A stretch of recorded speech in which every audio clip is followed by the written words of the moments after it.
Namo tassa bhagavato arahato samma sambuddhassa. Namo tassa bhagavato arahato samma sambuddhassa. Namo tassa bhagavato arahato samma sambuddhassa.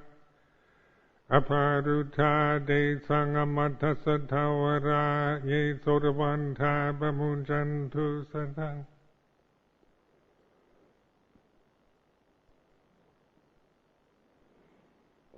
So, this is the observance night and also the beginning of the formal retreat. Last 2 weeks of this month, and it'll end the winter,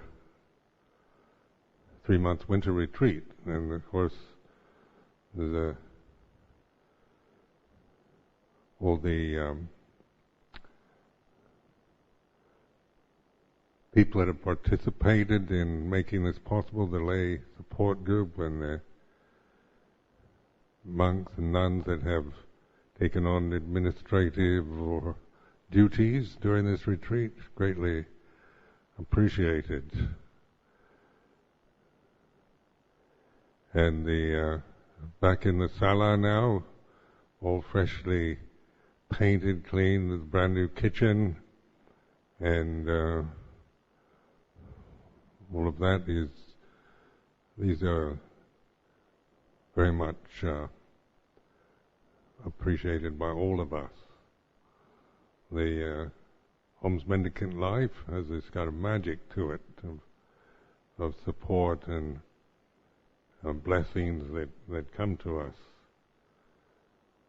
We always reflect that our life is dependent on alms, on the goodness of others, and this is very important in the monastic form. That's the point of being an alms mendicant. You're putting yourself out on the edge into that dangerous place of no security. So it seems like we can take a lot for granted here in the well-supported monastery and so forth, but I advise you not to take it for granted.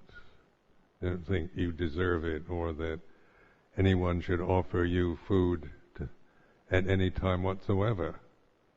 We always take it as a blessing when you go through to collect the food. Say like a surprise, somebody cared enough to offer food today, rather than thinking, oh well, they didn't give me what I want, or just not notice, just take it for granted. And so the point of being a samana, an alms mendicant, what is the purpose of it? Why did the Buddha establish the Sangha as an alms mendicant order? Because it's always a risk, isn't it? You're living in a time where people want certitude, security of every sort. The election's coming up next month here in Britain. You hear the politicians offering all kinds of certainties about lower taxes and more benefits and promises just to attract votes. Because that's what people want. We want to feel, I'm guaranteed a meal every day, shelter, everything. Who will take care of me when I get old? What's going to happen? All the unknowns, will my pension be enough to take care of me when I'm old and grey and alone? And there's so much to worry about, and about the future, even when you're young. But the alms mendicant isn't, we're taking that, we want to see that, the way our mind is conditioned to create anxiety and worry, longing for security, certitude, And this is the desire of the mind, the ignorance of the mind, wanting certainty, wanting a guarantee, and that the whole spiritual endeavor is all about uncertainty. It's the don't know practice, rather than if I become a monk or a nun, will we guarantee that I get enlightened? And and how long does it take? And is there a shortcut? And people ask me, what is the shortcut to enlightenment? And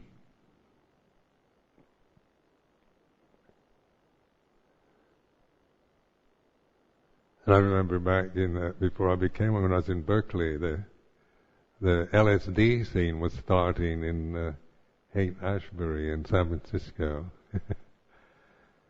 And all the rumors at Berkeley, you hear about this wonderful drug that you could take and get enlightened. Cost only $5. And I'd been doing a graduate MA degree in South Asian area studies. And so I had, in the University of California, they had, if you're a graduate student, you get a private desk, and I had this lovely desk up in the stacks in the library where they had these skylights, and all the books on religion were on the 9th tier, you see. So I had this desk with this skylight above me, and all the books are, very good. University of California has a very good library, so they had all these books on India and yoga and Vedanta, Buddhism, everything. And so I'd be fascinated with all these books, looking at pictures of yogis, photographs taken of yogis in covered in ashes or hanging upside down from trees, and thinking all this the spiritual life, it's hard work, torturing yourself, learning to stand on one foot for 40 years to get enlightened. And even the Buddhist monk, the Buddha wasn't into asceticism, but being celibate, having to take on the monastic discipline, all those rules and precepts. So LSD, $5. Even then, that wasn't very much money. And then you go over to Haight-Ashbury, buy a tab of LSD, $5. Whammo. Enlightenment. And so that's very much an American mindset, instant, don't have to suffer or be patient or do anything, but just buy it, at the corner drugstore. That's what they call them in American drugstores. That sounds funny here, doesn't it? And of course, I knew that wouldn't be it. But I mean, there was the idea of a lifetime of commitment to a spiritual path was a grand idea. But there was also something that would like to have a shortcut, get instant enlightenment, even if it was induced through a chemical. But anyway, I gave up on that idea and pursued. Fortunately, I left the scene before I got involved too much in it, and went off to Asia and became a monk. So it was in 1966 I became a samanera in Thailand.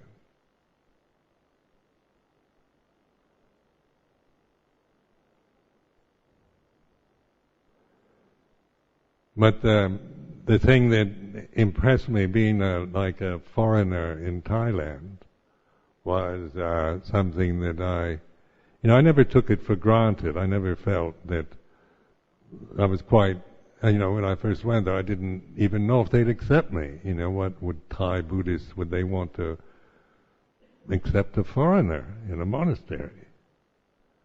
Could they be bothered with a foreigner? And so I was quite impressed when they were, I was very warmly received, and all my monastic life in Thailand was, greatly much appreciated because I was so well supported and encouraged and respected by almost the whole country. So that everything, is getting this tremendous support for the holy life, which would surprise me. I didn't, I was never asked for any money or anything whatsoever once I became a samana.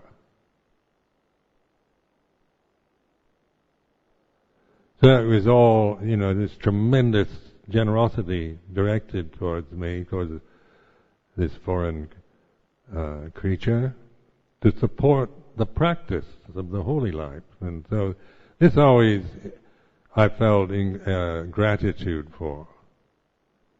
I never took it for granted or just ignored the fact. This was a contemplation of why should these people bother to take an interest in a foreigner, somebody that comes from outside their own society, can't even speak their language, can't, is big and clumsy, it's like a bull in a china shop.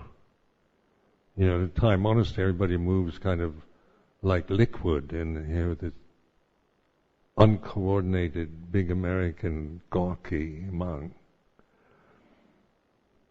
So it was, I felt very self-conscious a lot of the time, but there was no I've never detected aversion, or there's always an eagerness and a tremendous eagerness to support those interested in the holy life.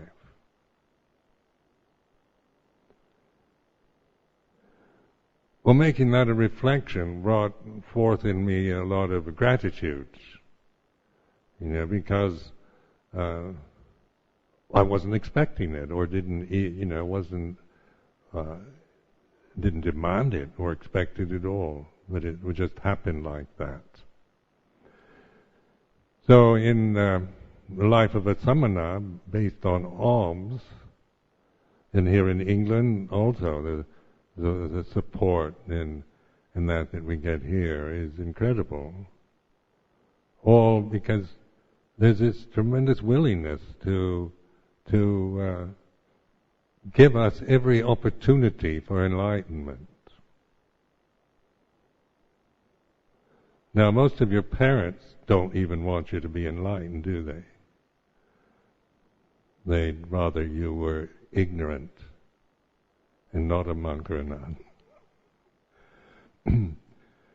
So they'd like to get married and have family and make lots of money and things like this. But this is, the support and the alms offered to us as samana is the purpose is for us to encourage us, to move us, to give us every opportunity, every occasion for practice,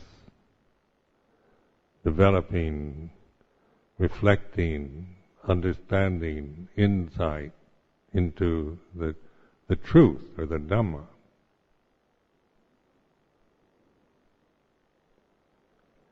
So it is a magnificent opportunity,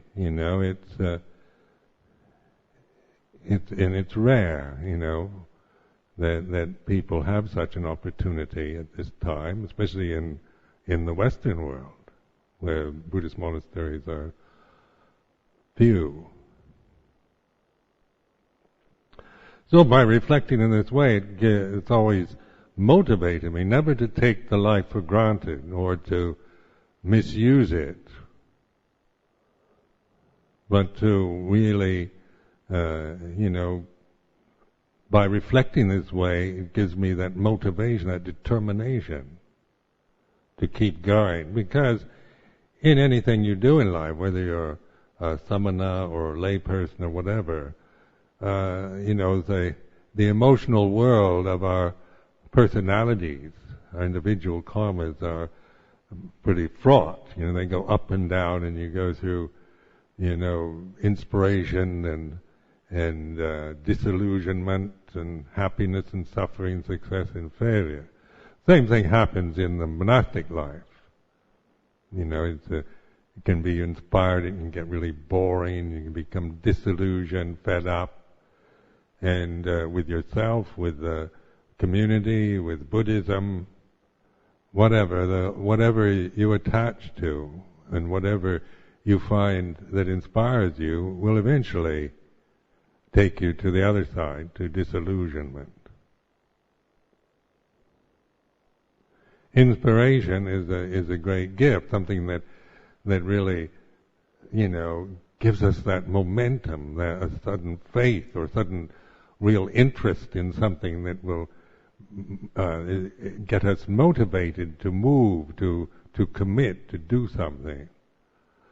But to depend on inspiration as a means for practice is going to be, it doesn't last that long. It's just like the initial impetus.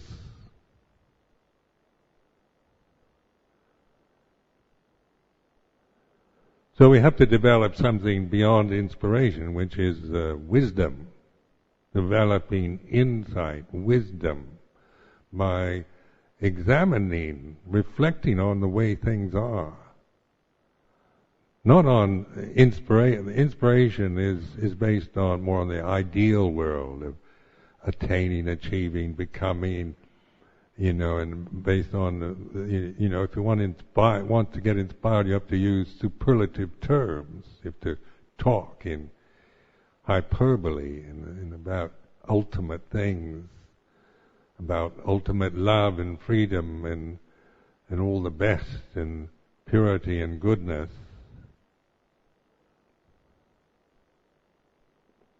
But in the daily life of any individual human being, it isn't a superlative experience, is it? It's like this.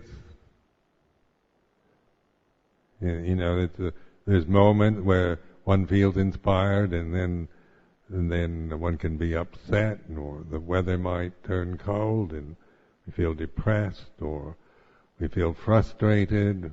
Just the convention itself, the monastic conventions, can be very frustrating to us. The limitations they place on us, and the problems that seem to arise out of the containment, out of the discipline, out of the restriction, the boundaries of Buddhist monasticism. We can endlessly make problems about that.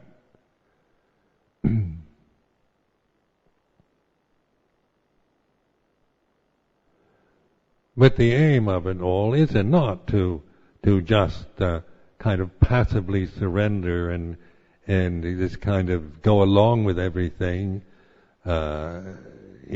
through passivity, but it means a real determination to really look at what's happening in yourself. Use every opportunity, no matter what state of mind you're in or what's happening, whether inspired or depressed or bored or whatever your mental experience of the present might be. The freedom from that is through reflecting on it, recognizing it for what it is. So enlightenment is instant. It's as simple as that, to really trust in that ability to observe. In just the existential situation of being an individual entity in this solar system. There's the subject-object realities, isn't it? The subject this, me experiencing this. What's happening to me? What I'm seeing or hearing, smelling, tasting, touching, or feeling. And if that's interpreted always from the me, from the self-view, then it is, takes one to anxiety, fear, despair. On the negative side, we can, we have a lot of hope that eventually I'll get over my problems, solve all my problems, and realize the truth and be free from all ignorance. There's hope and expectation, anticipation, fear and dread. There's a sense of lack in our lives as a personality, as a person. I never felt complete. I always felt there's something missing in me. I used to fear, I used to think it was only me. Maybe I was born kind of with not a full deck of cards or a screw loose or something missing, because there was this sense of incompleteness, some lack as a person. So then, on a personal level, one was always trying to find completion through succeeding, through relationships with others, through belonging, through all kinds of other things out there, trying to find that out there which would make me feel good and secure and safe. Making lots of money, then I'd feel much more secure if I had, £1 million in the bank. If I had the right relationship with somebody, I feel complete and whole through that relationship. Through owning my own house or having a guaranteed profession, having a pension. But even with all the guarantees possible on the level of, on the personal demands, expectations, even when you get, the best of the best, there's still, the problem is still there. Because the personality is not, it's based on ignorance, on not understanding. Our personalities are developed out of avijja, not out of panya. How many of you developed your personalities out of wisdom, out of right understanding, right intention? Or do we just develop the way we are through default, getting born into the particular family and society that we were born into, and the opportunities and the experiences that came through that. Your sense of your self-worth, your value, your self-image is so dependent on these conditions. But so on the objective level, we're always looking for security from outside. Finding it through something out there. That's how at least that's how my personality works. My personality is like that.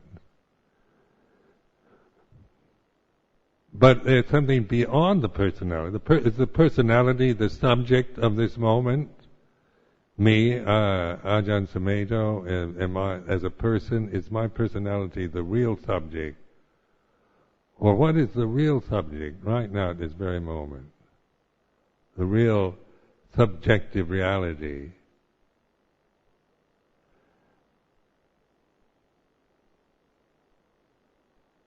And then your personality will stop when you ask yourself that question. There's no person, but there is awareness, isn't it? That awareness, which isn't personal. It's not culturally conditioned or created through experience or through karma or through,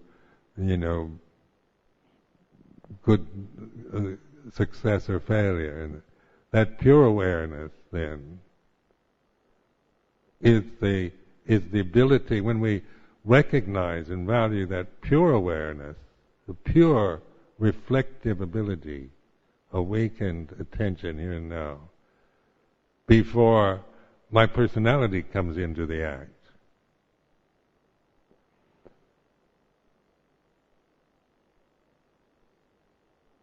And so that isn't, that's to be recognized. And that knowing, that awareness, that isn't distorted through personal perceptions.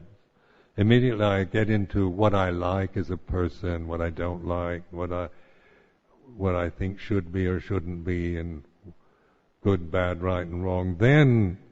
Then I experience life through my biases, through my prejudices, through my preferences, through the sense of myself as a person.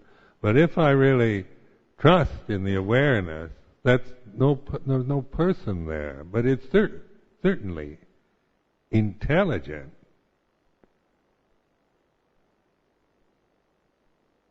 Bright. Perfect. And then the conditioned world can be seen in terms of Dhamma. The personality then is witnessed to. It's recognized. Me as a person comes and goes and changes, my preferences, my likes and dislikes, fears and desires and so forth are seen from that perspective, pure awareness. Not judged if I start judging myself, I'm back in my personal scenario, my personal agenda. My personality has a lot of views and opinions about everything, and preferences and judgments. They'll kind of, this is good and that isn't any good, and this is right and that's not, and that's wrong, and I like this but I don't like that. And this is what should be, and it shouldn't be like that, and on like that. Then I'm passing judgments. If I have bad thought, a bad feeling, bad mood, then on a personal level, this is a bad mood. I shouldn't have. This is a bad mood, and I'm being very selfish, and I shouldn't be. I've got to get rid of this bad mood. Or this bad mood is caused because somebody else didn't do something right and then offended me and upset me, and it's your fault. And it gets very complicated as a person. But if I trust in the awareness, then that very sense of, not feeling good or feeling negative or feeling insecure, confused or angry or upset by anything, can be seen, can be recognized in terms of what it is. It is what it is. As soon as I say it's bad, then that's adding more to it, because I'm judging. Bad is a judgment from my critical mind. But if I trust in the awareness, then that awareness allows us to see the conditioned realities of this moment in terms of Dhamma. Sape sankhara anicca, all conditions are impermanent. Sape dhamma anatta, all Dhamma is not my personal, not me as a person, not a self, not a soul.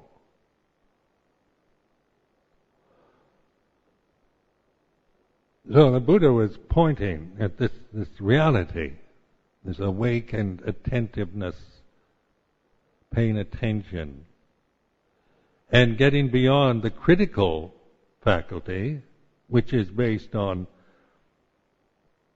cultural conditioning and moral conditioning and societal conditioning, all kinds of things, cultural, ethical. All these things are, are about the world, about conditioned phenomena. It has its conventional reality. Some things are better than others, and there's good, and something, to do good and refrain from doing bad, and right and wrong. This is about the conditioned realm. The conditioned realm has these extremes. It's dualistic. So good and bad, right and wrong, what should be, what shouldn't be. These are the samsara. There's refinement, refined beauty, and there's gross ugliness, coarseness, vulgarity, horror, and all the rest are, the various extremes of conditioned phenomena.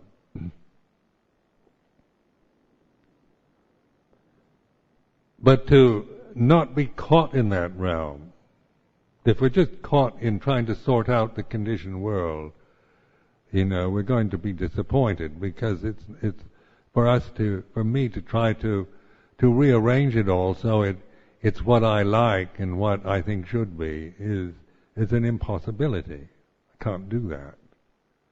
It's just not the life is too short, and my personality is not equipped to be God and make everything the way I want it. So the awareness then is the only way out of that. So awareness, pure subjectivity, is the gate to the deathless, where when we recognize that, then we're actually outside the time realm, the conditioned realm. And when you try to figure that out, then you're back into the thinking realm again. So you can't think it. You can't just figure it out like that. You've got to recognize it. Now, just in reflection, like on this retreat, is reflect, this awareness. It's not a created state. It's not, like that I create this. I can create something into that. I can create myself. I can deliberately create myself as a person. I can think about my past, about my history, about all of my memories and my successes and failures and my hopes for the future and old age and sickness, death, and all the rest. I can be very critical. I can tell you how this country should be run, and on the kind of sangha I want here at Amaravati, the kind of monastic sangha I really desire personally, where all the monks and nuns are content with the four requisites and grateful for the opportunity, and where all the monks and nuns practice diligently night and day, and where they all keep the rules very well and live in harmony, and where there's no one just dragging their feet or causing any trouble. Everybody's moving in step, harmonious sangha, and that's how I would like it personally.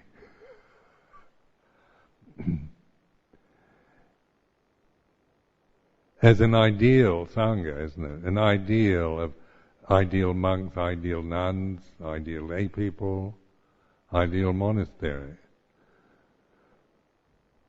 But then this is the way it is.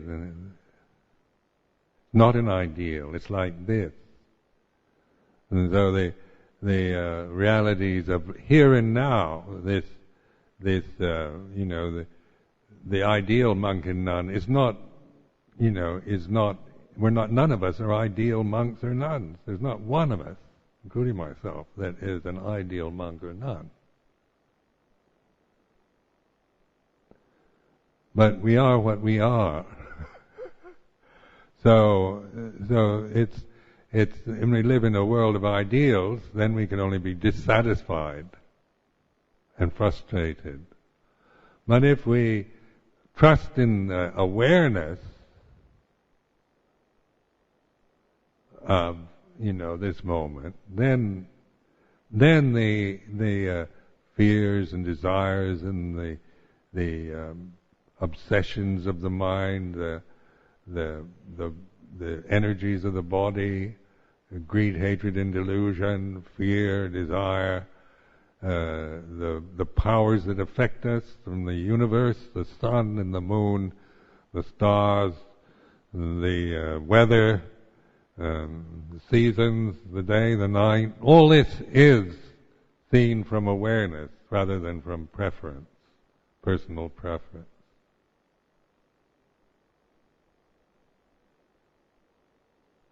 It's a different perspective, and we call it transcending. Doesn't mean transcend doesn't mean floating off away from, but it includes all this.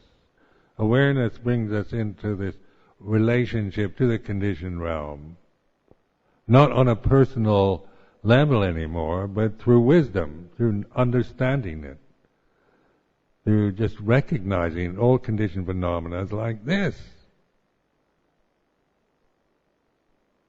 Whether it's good or bad, or ideal or not, or what we like or what we don't like, whatever it is, whatever mood, whatever memory, whatever emotion, whatever thought, whatever sense experience, whether you're feeling healthy or sickly, weak or strong, or whatever, these conditions are seen from the perspective of satipanya, or mindfulness wisdom.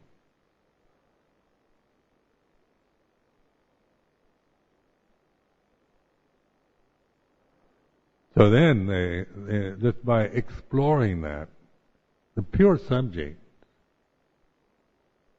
and then you have to, you can't find it, just by letting go of the desire to find the pure subject or know who you really are. Just let go of everything and pay attention when there's no self, this stillness, this emptiness, this silence. It's not annihilation, is it? From there, then this is like the life of the samana, the alms mendicant, is that we live on the risk basis, taking a risk, not having wealth or property or things like this, living on the edge, on the, just in faith. And then the needs, the requisites are provided seem to come in abundance. And, it's not, never had any real problem in all the years with the basic requisites.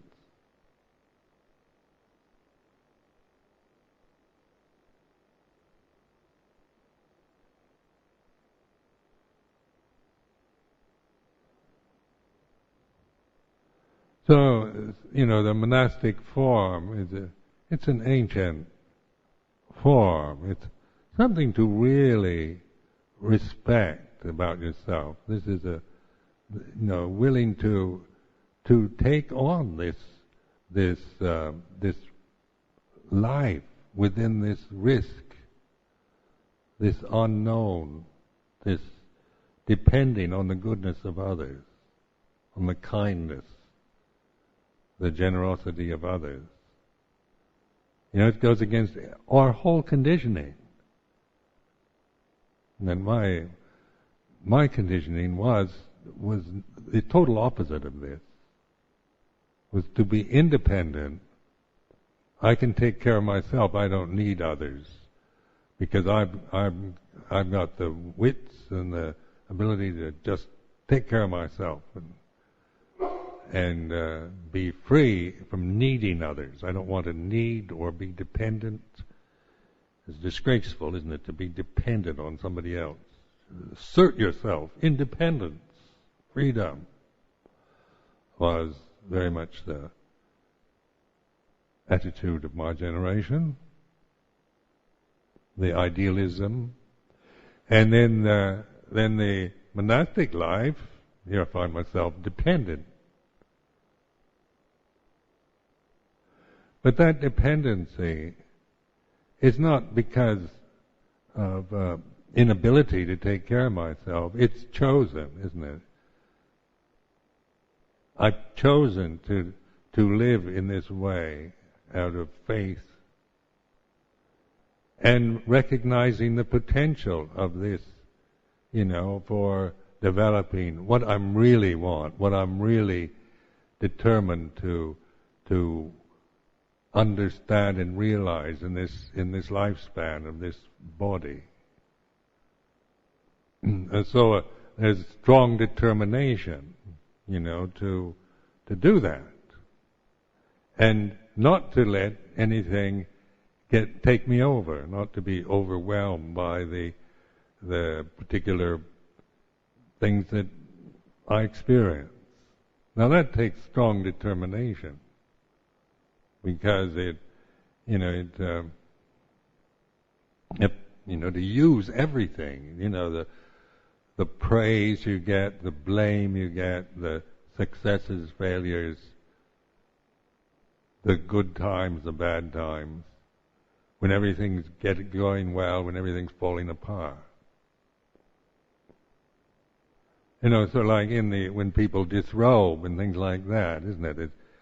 It's things fall apart. For a while, everybody disrobing. I used to think sometimes, a few years ago,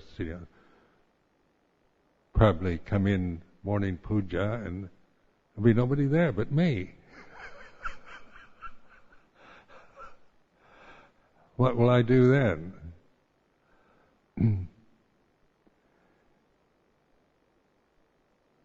So then and then the personal side comes in. There's on a personal level, isn't it, of wanting to be considered successful monk, someone who's done a lot, brought the Dhamma here, established monasteries with an upachaya, a preceptor that's ordained a lot of men and women and guided them and into the right path, and there's a lot of, that kind of thing that would arise, a feeling of failure, a feeling of success when it was going well, and a feeling of failure when it fell apart. Now the determination to look at that, the success and failure. So even failure is okay, if it's another condition. And that's not the point, is enlightenment or breaking through the realm of illusion doesn't depend on other people or success in monastic life on that level. It depends solely on the awareness. So it's the one, the one on that level would like to see people having that determination and conviction and a kind of commitment, sacrifice to stay through the valleys of despair, through the bad times, through the disillusionment.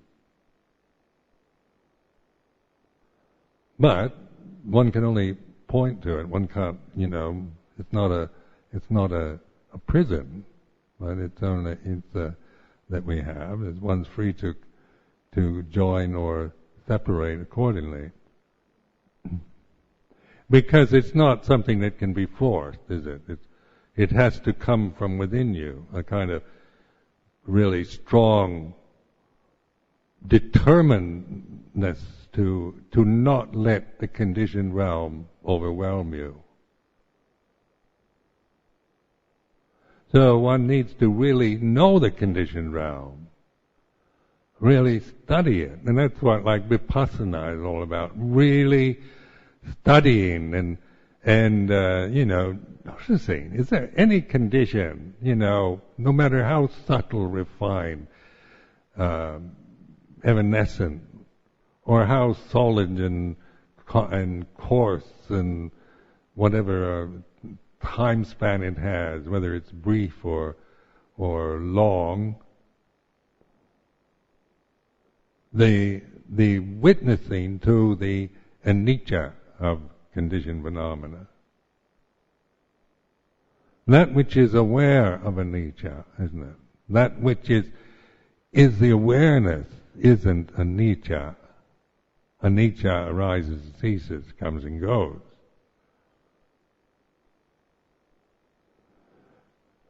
The conditioned world is never going to be satisfactory, so never expect to find satisfaction in just being a monk or a nun or a monastic life or any monastery or any teacher or anything like that. It's just, one has moments of inspiration and disillusionment and liking, disliking, but it's never be permanently satisfying. Because the conditioned realm, even at its best, is unsatisfactory. Now this is to be witnessed. How can it be satisfactory when it's always changing? And it's beyond your control. How can I control everything so that it pleases me all the time? That's a tyranny. And if I kind of compelled you, out of intimidation,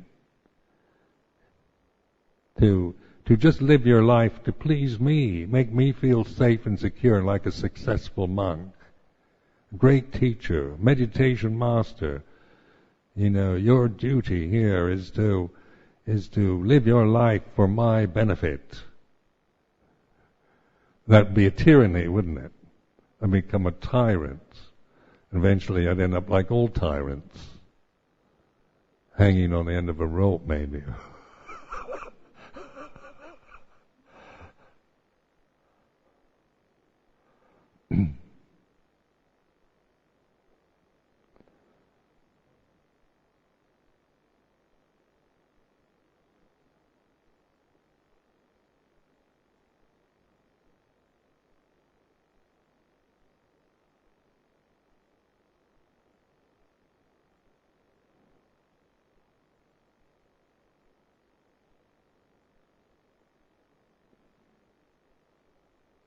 So then, in the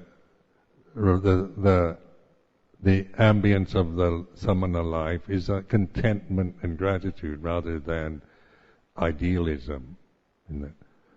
The requisites are, when we chant or reflect on requisites, they're at the bottom of the ladder. They aren't the best requisites.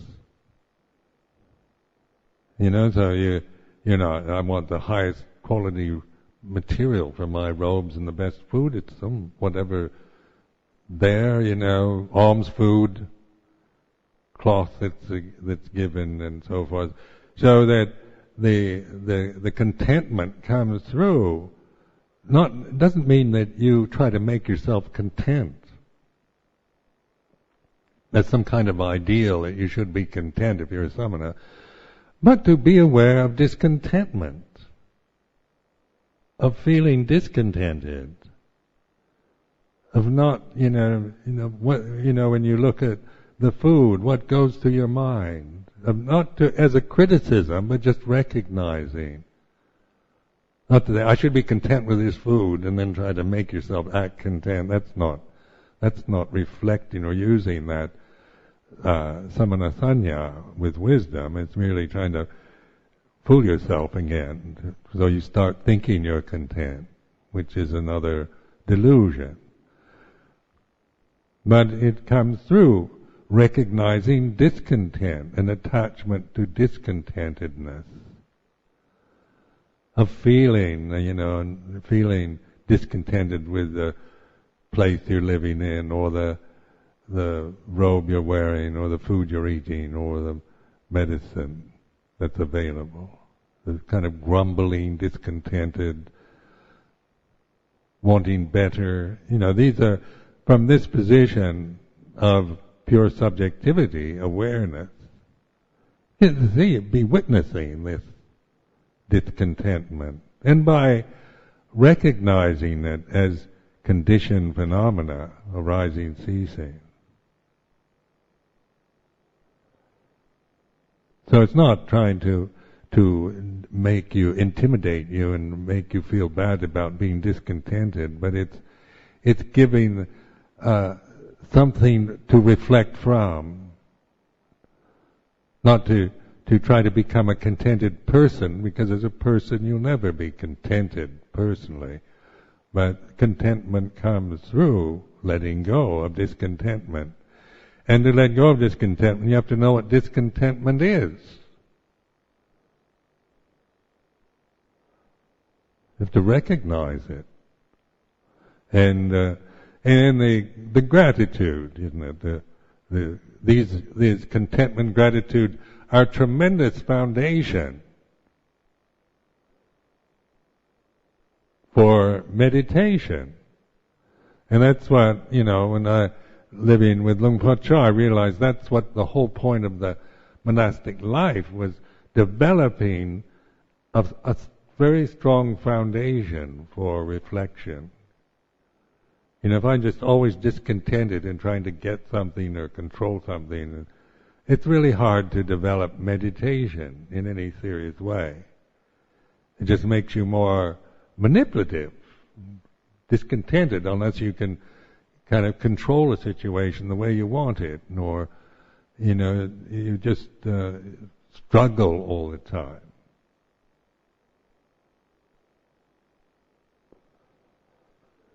So then contentment and gratitude is, that's where, like, the jhana factors develop, where, the strength of the jhanas can come from that foundation, not from me trying to attain them as some kind of personal aspiration.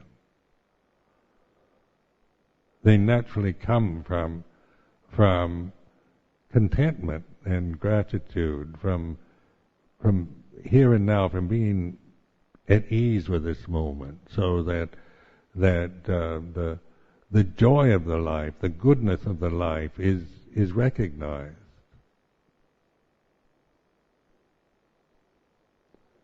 So the piti, sukha, ekaggata come from that, rather than from me trying to control the environment so that makes me feel good, or I create, refined states that depend very much on me controlling a situation. Then the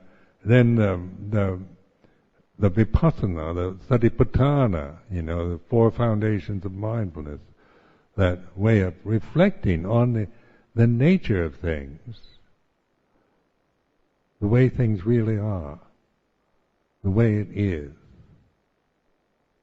until there's no more getting lost in identifying with the conditioned realm, no matter how subtle or flickering those movements are in consciousness, because your strength is no longer wavering by just being fascinated or repelled or that by the conditioned realm.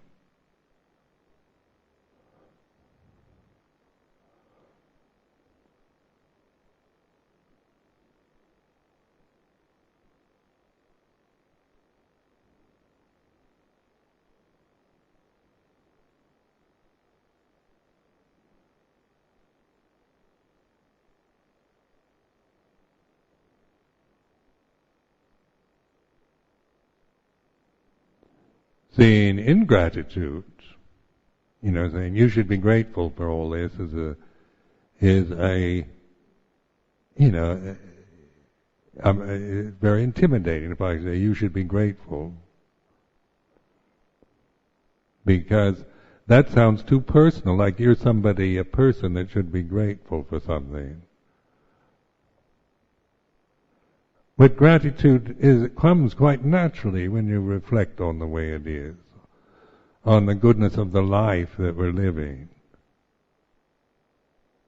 and just the opportunity that we have to live like this, and the kind of support and interest and willingness of the lay community, and the eagerness to help us is, brings up my sense of Gatanyu, the teacher, towards the Buddha, towards Ajahn Chah, towards the Sangha, towards the lay people. The whole thing is based on reflection, not that I think I should be grateful for anything personally, but on a personal level, sometimes I'm not grateful. I can be grumbling and complaining just like anyone else on a personal level. But if I follow the personal, that I can see is a trap I no longer want to align myself, get caught into. As I studied it, you explore, investigate that whole trap of the condition, where you think conditioning affects your consciousness, till you find nothing in it that you want to perpetuate anymore. And your trust is in the awareness and insight that comes from that.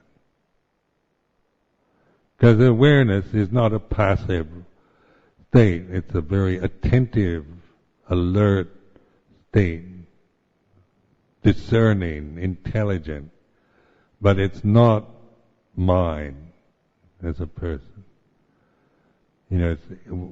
It's where we're one. The personal drops away, and there's oneness. So out of that oneness, then compassion. Love and compassion come from that, because we see what they call interconnectedness, interrelatedness. These are words of the time. Globalization, interconnectedness. Because we're not, defining ourselves within the limits of nationality, gender, class, race, even religion. Is just a convention. Being Buddhist is merely a convention, expedient convention, but not an identity.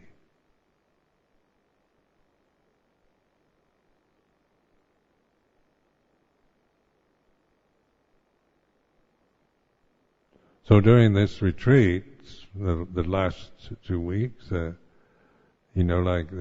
is a formal retreat, so I really appreciate when people make the effort to abide within that structure, because it is very supportive and this sense of samakhi or unity, coming together, helping each other, supporting each other in our spiritual endeavor. Rather than just doing our own thing all the time. I don't feel like coming, so I won't come, or that kind of thing. But it really, even if we can feel like that, I feel like that a lot too. Don't want to be bothered sometimes. But the reflection on that, like this, to a formal retreat, begin to recognize that of this sense of sangha, supporting each other during this retreat, just by all determining to follow the structure that is given, the discipline that is offered,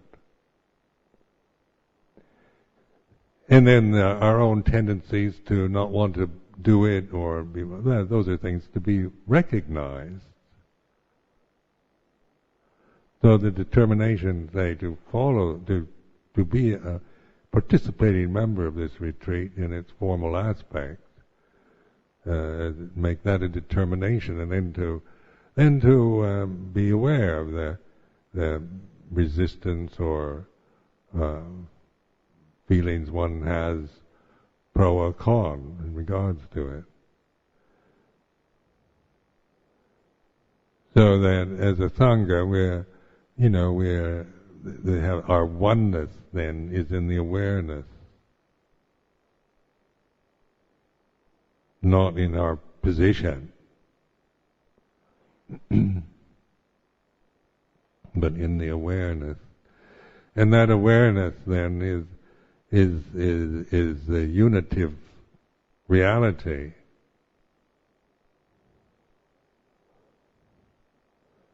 Which the personal dissolves in it. It's not personal anymore.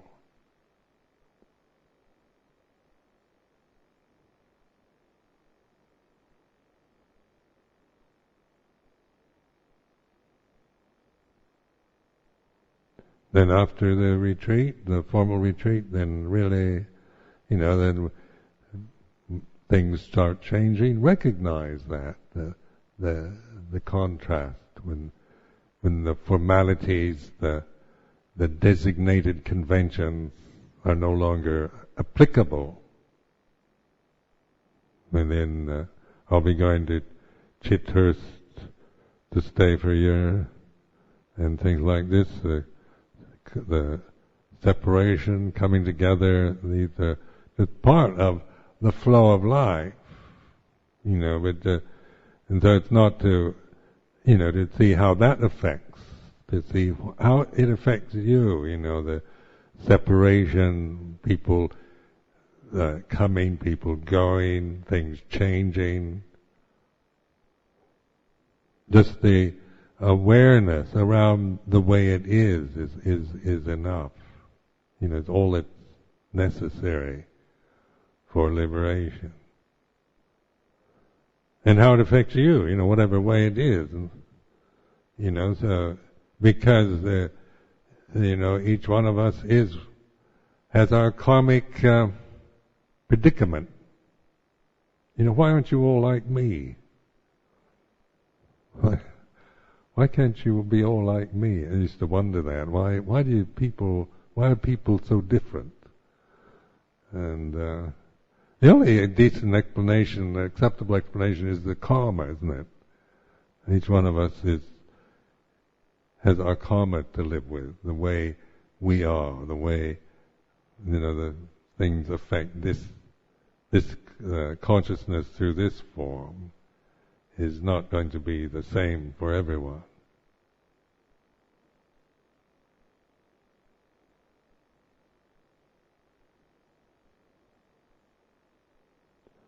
So I offer this for reflection.